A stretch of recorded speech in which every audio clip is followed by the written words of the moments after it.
Hi guys, Miss Amanda. Just wanted to say hi and tell you guys that I miss you already. It was very weird not seeing any of you today, but we are going to see each other soon through the computer, and I will be sending your parents emails to let them know how we're going to do that. Hopefully we can figure it out. But until then, I wanted to go ahead and read you guys the next chapter of James and the Giant Peach.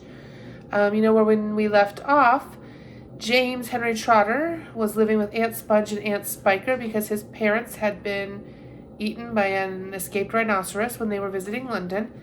And we remember that Aunt Sponge and Aunt Spiker are not nice at all. And they always make James do all the work.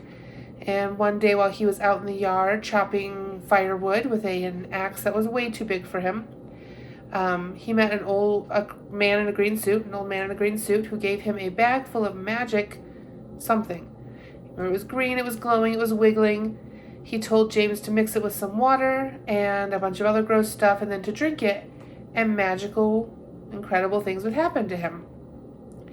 He also told James not to drop the bag because anything that the green, glowing, moving things came in contact with would get the magic. So, of course, James ran off to the house to try and mix up the potion before his aunts realized he was missing, and he tripped. And he fell by the old peach tree in his yard, and all of the green things wiggled into the ground before he could catch them. So James is now, of course, upset, but Aunt Sponge and Aunt Spiker noticed that the peach tree started to grow a peach, and this had never happened before. And then once the peach started growing, it just kept growing until it was as big as a house. Aunt Sponge wanted to eat it right away, but Aunt Spiker said, "No, wait, there's something else that we can do." So we're going to go ahead and read chapter 8 and find out what Aunt Spiker's plan is. And I will talk to you guys soon, but until then, enjoy the next chapter.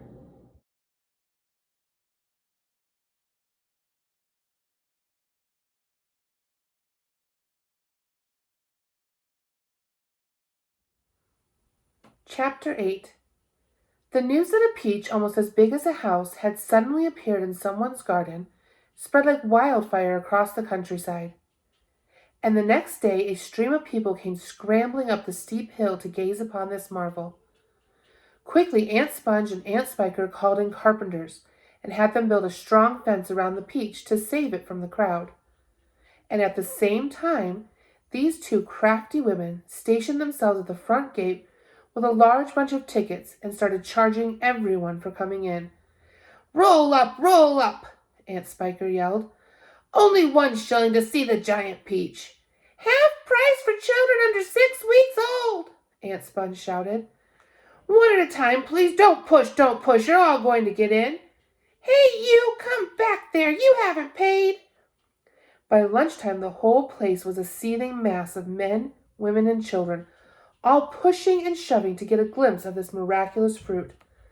Helicopters were landing like wasps all over the hill, and out of them poured swarms of newspaper reporters, cameramen, and men from the television companies.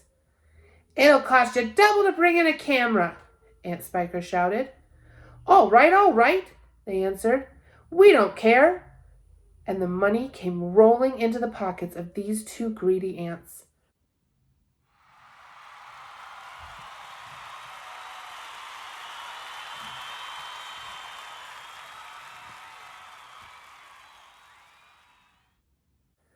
But while all this excitement was going on outside, poor James was forced to stay locked in his bedroom, peeping through the bars of his window at the crowds below. "The disgusting little brute will only get in everyone's way if we let him wander about," Aunt Spiker had said early that morning. "Oh, please," he had begged. "I haven't met any other children for years and years, and there are going to be lots of them down there for me to play with. And perhaps I could help you with the tickets." "Cut it out," Aunt Sponge had snapped.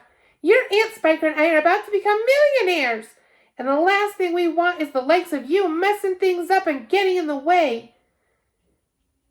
Later, when the evening of the first day came, and the people had all gone home, the aunts unlocked James's door and ordered him to go outside and pick up all the banana skins and orange peels and bits of paper that the crowd had left behind.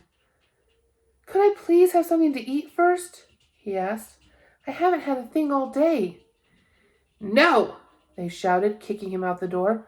We're too busy to make food. We are counting our money. But it's dark, cried James. Get out, they yelled, and stay out until you've cleaned up all the mess. The door slammed. The key turned in the lock.